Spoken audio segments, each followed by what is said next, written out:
afternoon, friends. Welcome back to my channel, Stock to Radar. आज हम stock market के बारे में कुछ लर्निंग लेंगे। तो सबसे पहले मैं बात करेंगे what is stock market. Stock market क्या है? लोगों को जनरली लगता है कि डीमैट अकाउंट खोल लिया और शेयर को लोअर लेवल पे बाई किया और हायर लेवल पे सेल कर दिया और बहुत सारे पैसे हमने बना लिए। क्या फ्रेंड्स, ये इतना सिंपल है? इतने आसान तरीके से हम पैसा बना सकते हैं? अगर इतना ही सिंपल होता तो according to SEBI report 90% of trader loss नहीं करते, क्योंकि पैसा कमाना शेयर मार्केट से इतना आसान नहीं है। हमें मार्केट में कहीं भी इजी मनी नहीं है, हमें कुछ ना कुछ पे करना पड़ता है कुछ कमाने के लिए।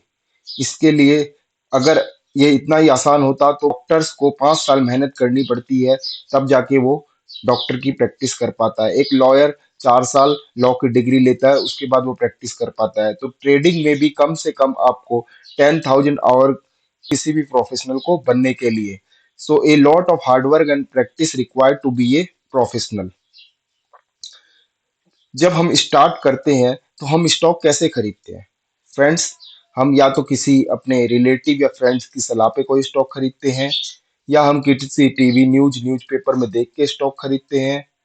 हमें कोई कंपनी अच्छी लगी थी पास्ट में, हमने उसका प्रोडक्ट यूज किया था तो वो हमें अच्छी लगी, तो हमें उसका नाम अच्छा लगा तो हम उसको बाइंग करते हैं। रैंडम बाइंग करते हैं कई बार नेम के आधार पे। दोस्तों, जब हम एक मोबाइल फोन परचेज करते हैं, उसको भी हम 10 जगह रिसर्च करके बाय करते हैं। एक ड्रेस परचेज करते हैं, उसमें भी हम अपनी काफी रिसर्च करते हैं, फ्रेंड्स से सलाह लेते हैं, साथ ही साथ दुकान में जाके उसकी प्राइस की एनालिसिस करते हैं। एक दुकान में जाते हैं, फिर दूसरी दुकान में जाते हैं, तब जाके उसको हम 1,000 रुपए की शर्ट खरीदी हो तब जाके हम उसको खरीदते हैं। यहाँ हम 50,000 1 लाख रुपए 1 मिनट में स्टॉक बाय कर लेते हैं। तो आपको लगता है कि आप उससे पैसा बना पाएंगे? ये इतना आसान है और ये करेक्ट वे है किसी भी चीज को करने का?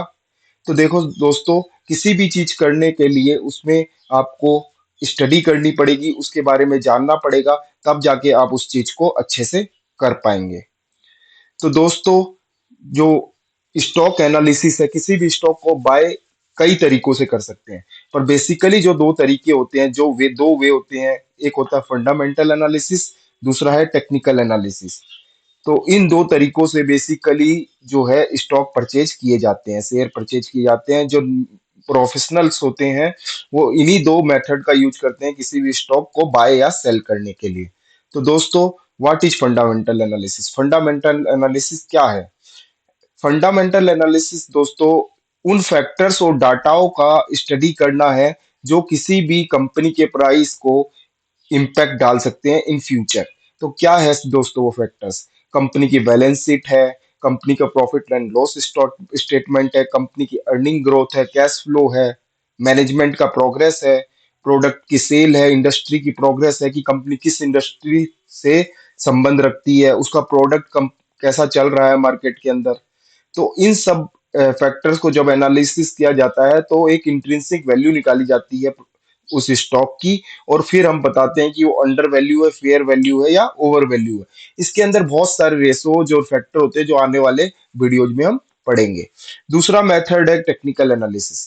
दोस्तों, टेक्निकल एनालिसिस क्या है कि हम मार्केट डाटा जो है उसका हिस्टोरिकल डाटा स्टॉक का, बेसिकली जो प्राइस और वॉल्यूम है उसकी स्टडी करते हैं, और उसके बेसिस पे हम फ्यूचर में फोरकास्ट करते हैं कि स्टॉक का ट्रेंड क्या रहेगा, उसकी डायरेक्शन क्या रहेगी प्राइस में, वो अपवर्ड मूवमेंट दिखाएगा या डाउन मूवमेंट दिखाएगा।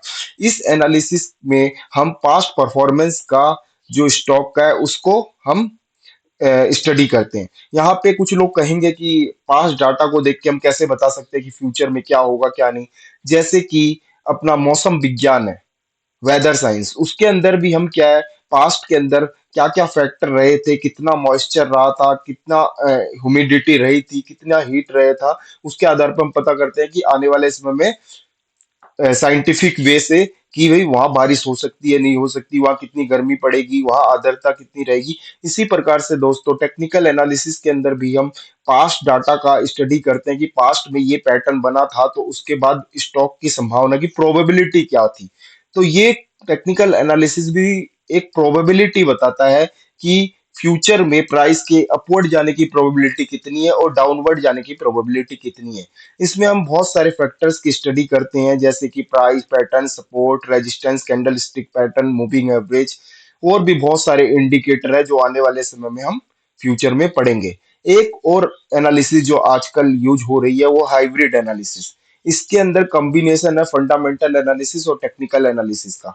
जहां हम बात कर रहे हैं फंडामेंटल एनालिसिस की, जो फंडामेंटल एनालिसिस के बेसिस पे हम fundamentally good and strong stock को ढूंढते हैं, वहीं टेक्निकल एनालिसिस हमें बताता है कि राइट टाइम क्या है किसी भी स्टॉक को बाय करने का, और क्या वह सही टाइम है जहां हमें प्रॉपर रिस्क रिवॉर्ड मिल सके उस स्टॉक को खरीदने के लिए।